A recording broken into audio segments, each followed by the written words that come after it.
दोस्तों आदाब। उम्मीद कि आप सभी खैरियत से होंगे। आज है 2 अगस्त 2026 और आज की सुर्खियां ये रहीं। नीदरलैंड ने इसराइल को लेकर खोला एक नया सियासी मोर्चा। गजा में बरसते हमलों ने फिर बेगुनाहों को दर्द से जोड़ा।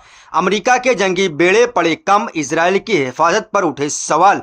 बर्लिन में गूंजा अमन का नारा, सड़कों पर उमड़ा इंसाफ का ज्वार। लेबनान में सीजफायर के बीच भी धमाकों ने बढ़ाई लोगों की बेचैनी।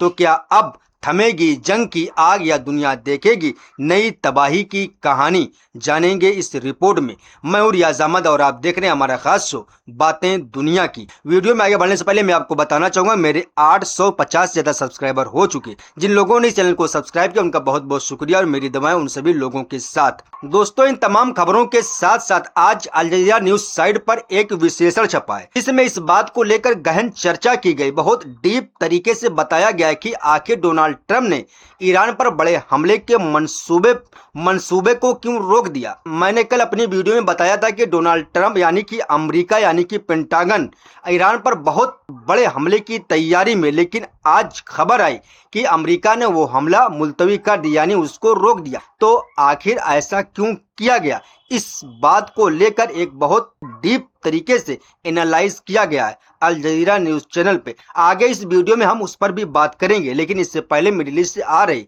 बड़ी खबरों को सुन लीजिए। दोस्तों, मिडिल ईस्ट में जारी जंग अब सिर्फ गजा और लेबनान तक सीमित नहीं रहेगी। इसका असर अब यूरोप की राजनीति और इसराइल के दूसरे देशों के साथ रिश्तों पर भी साफ दिखाई देने लगा है।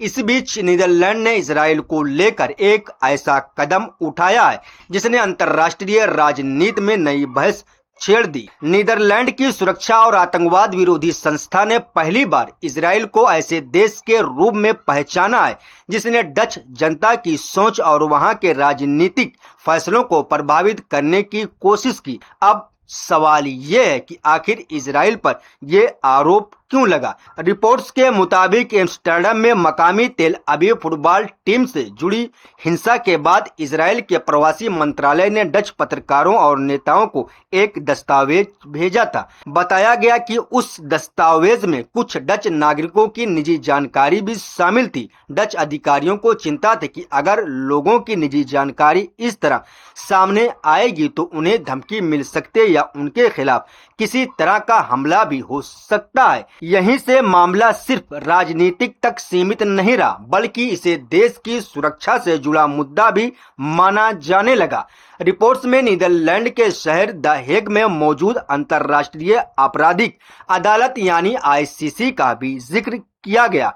बताया गया कि आईसीसी को लेकर इसराइल की तरफ से दी गई धमकियों पर भी डच अधिकारियों ने गंभीर चिंता जताई है। अब नीदरलैंड की सरकार इसराइल को सिर्फ एक राजनीतिक साझेदार के तौर पर नहीं देख रही, बल्कि उसे ऐसे देश के रूप में देख रही जिसे सुरक्षा से जुड़ी चिंताएं पैदा हो सकती हैं। लेकिन सवाल ये है कि क्या ये सिर्फ नीदरलैंड का फैसला या यूरोप में इसराइल को लेकर सोच बदल रही है।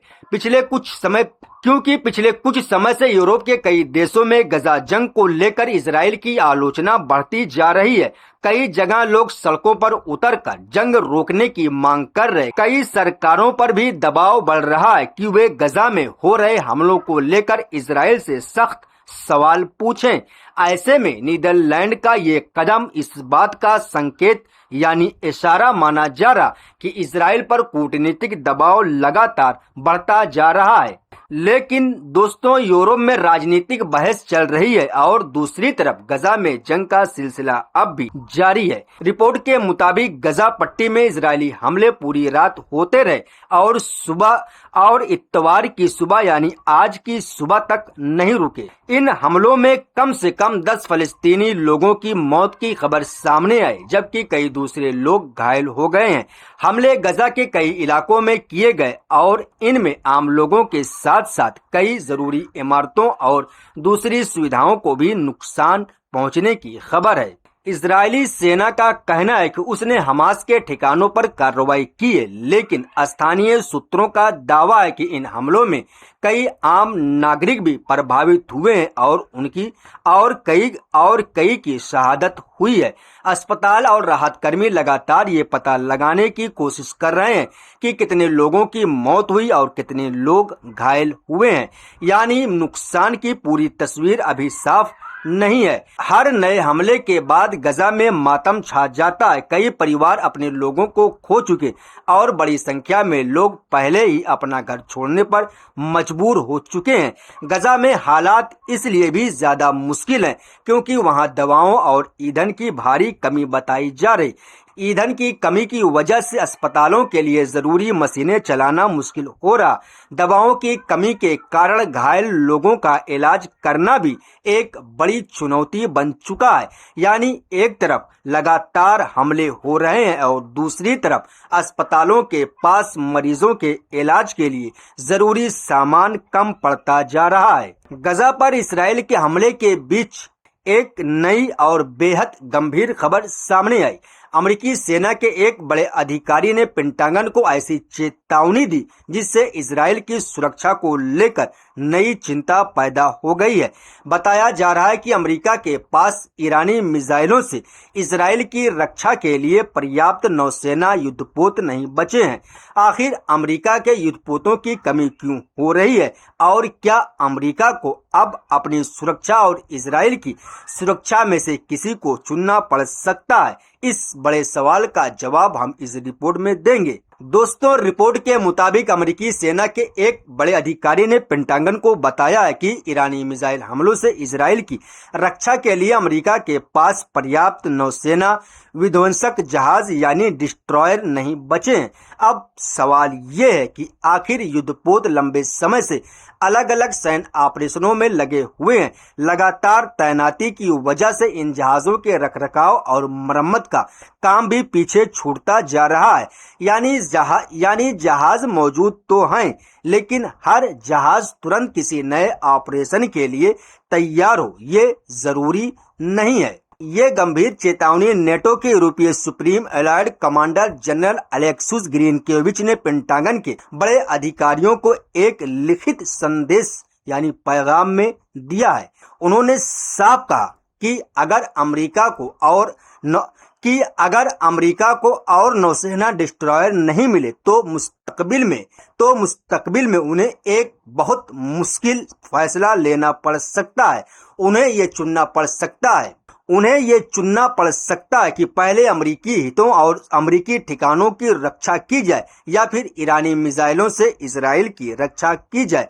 दोस्तों, ये बात इसलिए भी अहम है क्योंकि अमेरिका लंबे समय से इजराइल का सबसे बड़ा सैन्य सहयोगी रहा है। लेकिन अब सवाल उठ रहा कि अगर अमेरिका के पास युद्धपोतों की कमी हो रही तो क्या वो पहले की तरह हर जगह एक साथ अपनी सैन्य ताकत दिखा पाएगा? फिलहाल पेंटागन की तरफ से इस चेतावनी पर कोई आधिकारिक बयान सामने नहीं आया, लेकिन ये खबर कई बड़े सवाल खड़े करती है। क्या अमेरिका के सैन्य संसाधन लगातार जंग और ऑपरेशन की वजह से दबाव में आ गए? क्या अमेरिका को आने वाले समय में अपनी सैन्य प्राथमिकताएं बदलनी पड़ सकती हैं? और अगर ईरान की तरफ से इजराइल पर कोई बड़ा मिसाइल हमला होता है तो अमेरिका उसका जवाब किस तरह देगा? इन सवालों के जवाब अभी साफ नहीं है। वहीं दूसरी तरफ जर्मनी की राजधानी बर्लिन में इन दोनों बड़ी संख्या में लोग सड़कों पर उतर आए।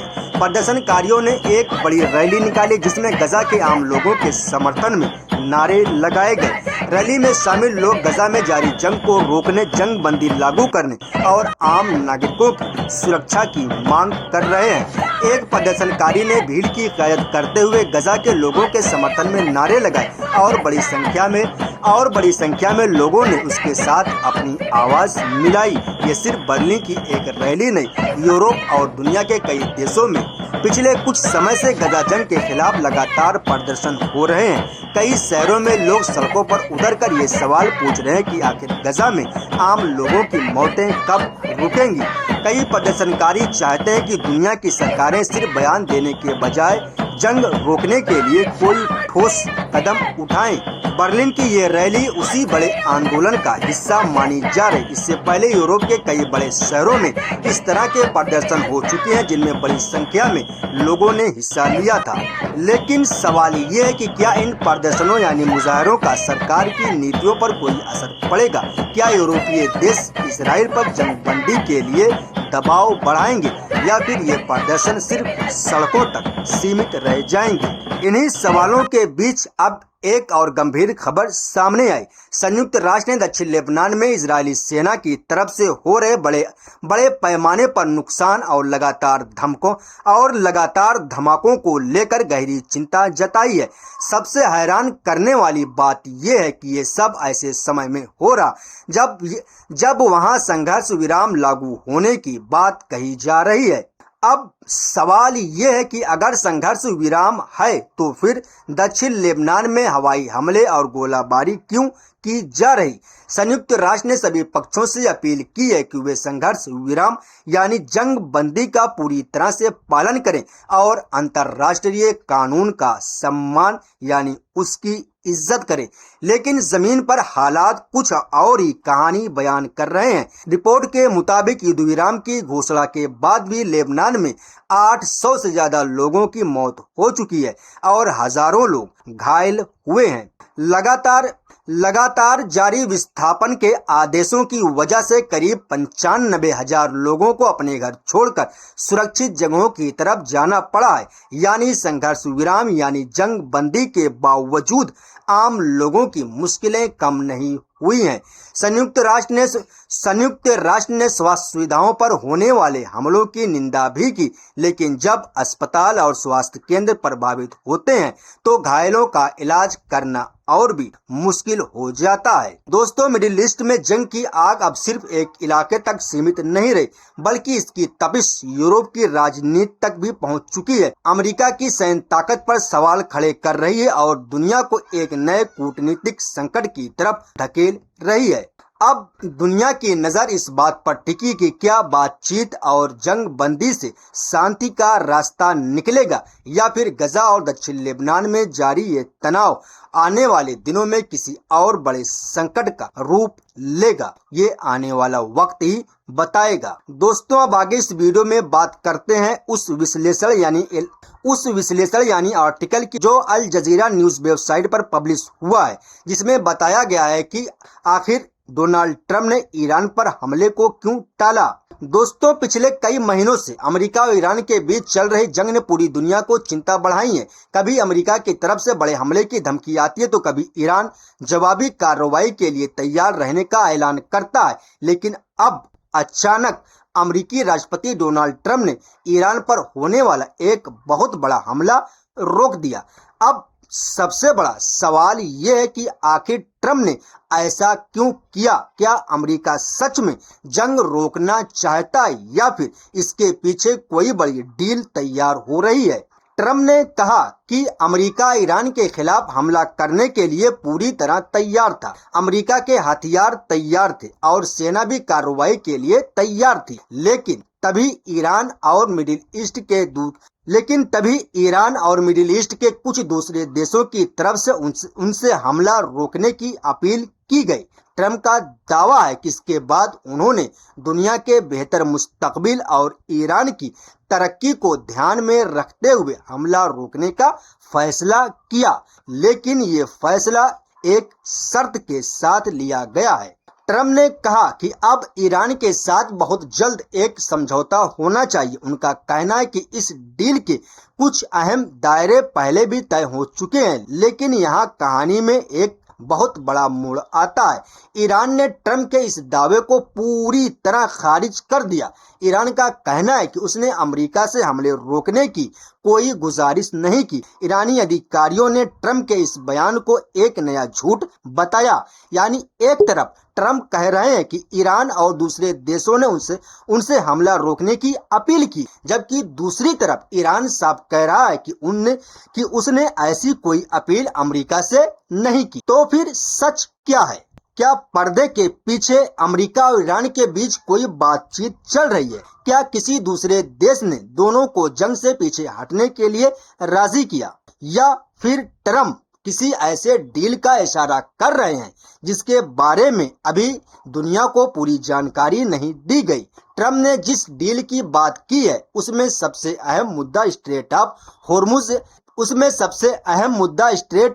होर्मुज को तुरंत पूरी तरह से खोलना बताया गया। अब सवाल ये है कि होर्मुज का रास्ता इतना जरूरी क्यों है? दरअसल दुनिया के तेल और गैस का बहुत बड़ा हिस्सा इसी समुद्री रास्ते से होकर गुजरता है। इस रास्ते के बंद होने से तेल की सप्लाई पर असर पड़ता है और दुनिया भर में ऊर्जा का खतरा बढ़ जाता है। इस वक्त स्ट्रेट ऑफ होर्मुज का रास्ता बंद है और समुद्री जहाजों की आवाजाही भी प्रभावित हो रही है। दूसरी तरफ यमन में ईरान के समर्थक हूती भी लाल सागर के रास्तों पर दबाव बना रहे, यानी मिडिल ईस्ट के दो अहम समुद्री रास्तों पर तनाव बढ़ चुका है। ऐसे में सिर्फ अमेरिका और ईरान ही नहीं बल्कि पूरी दुनिया की नजर इस इलाके पर टिकी हुई है। ट्रम्प ने यह भी कहा कि इस डील में ईरान के परमाणु कार्यक्रम से जुड़े खतरे को खत्म करना शामिल होगा। उन्होंने ये भी बताया कि इजराइल इस कोशिश में अमेरिका के साथ है। लेकिन अब यहाँ एक और बड़ा सवाल खड़ा होता है, अगर डील के कुछ हिस्से पहले से ही तय हो चुके हैं तो फिर इस डील की पूरी जानकारी सामने क्यों नहीं आई? इस समझौते में ईरान को क्या मिलेगा? अमेरिका को क्या चाहिए? क्या ईरान स्ट्रेट ऑफ होर्मुज के रास्ते को पहले की तरह खोलने को तैयार होगा? इन सवालों का अभी कोई साफ जवाब नहीं मिला है। इस बीच अमेरिकी मीडिया की एक रिपोर्ट में दावा किया गया कि सऊदी अरब के क्राउन प्रिंस मोहम्मद बिन सलमान यानी MBS ने ट्रम्प से बात की थी। रिपोर्ट के मुताबिक MBS को ईरान पर होने वाले बड़े अमेरिकी हमले की योजना को लेकर चिंता थी। उन्होंने ट्रम्प से तनाव कम करने और नया हमला न करने की अपील की। अगर ये रिपोर्ट सही है तो सवाल ये है कि क्या सऊदी अरब ने ईरान और अमेरिका के बीच जंग को बढ़ने से रोकने में एक अहम भूमिका निभाई है। लेकिन सिर्फ बातचीत ही ट्रम्प के हमला रोकने की वजह नहीं हो सकती। इसके पीछे अमेरिका की अपनी सैन्य मुश्किलें भी एक बड़ी वजह मानी जा रही हैं। दोस्तों, रिपोर्ट के मुताबिक इस लंबी जंग में अमेरिका के पैट्रियट मिसाइल इंटरसेप्टर तेजी से कम हो रहे। जंग शुरू होने से पहले अमेरिका के पास इनकी संख्या करीब 2300 बताई जा रही थी, लेकिन अब ये संख्या घटकर 827 से भी कम रहने का अनुमान है। पैट्रियट इंटरसेप्टर अमेरिका के सैनिकों और सैन्य ठिकानों को मिसाइल हमलों से बचाने के लिए बहुत जरूरी माने जाते हैं।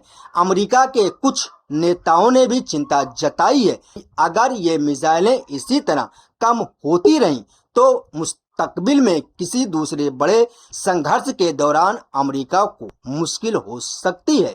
तो क्या ट्रम्प ने सिर्फ डील की उम्मीदों में हमला रोका, या फिर अमेरिका के पास हथियारों का कम होता भंडार भी इस फैसले की एक बड़ी वजह है? वहीं दूसरी तरफ इस पूरे घटनाक्रम के बीच ईरान ने भी अपनी तैयारी का इशारा दे दिया है। ईरान के कार्यवाहक रक्षा मंत्री माजिद इब्न अल रेजा ने कहा है कि ईरान अपने विरोधियों की हर धमकी को गंभीरता से लेता है, चाहे वो धमकी मनोवैज्ञानिक दबाव बनाने के लिए ही क्यों ना दी गई हो। उन्होंने कहा कि ईरान ना तो किसी हमले से बेखबर रहेगा और ना ही चुप बैठा रहेगा। हर धमकी के बाद ईरान अपनी सैन्य तैयारी, ताकत और जवाब देने की क्षमता को और मजबूत करेगा। यानी अमेरिका ने हमला भले ही रोक दिया हो, लेकिन ईरान अपनी चौकसी कम नहीं की। अब सवाल ये है कि क्या ये सच में जंग खत्म होने की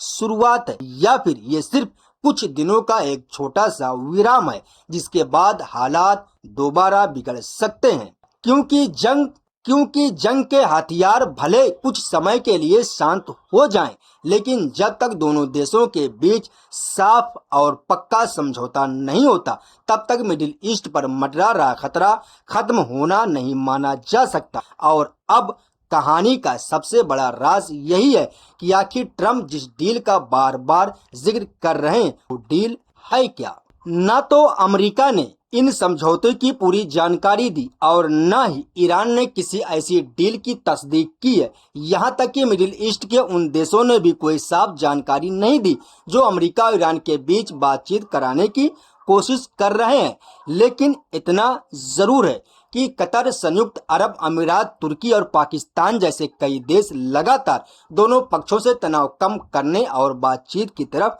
लौटने की अपील करते रहे हैं।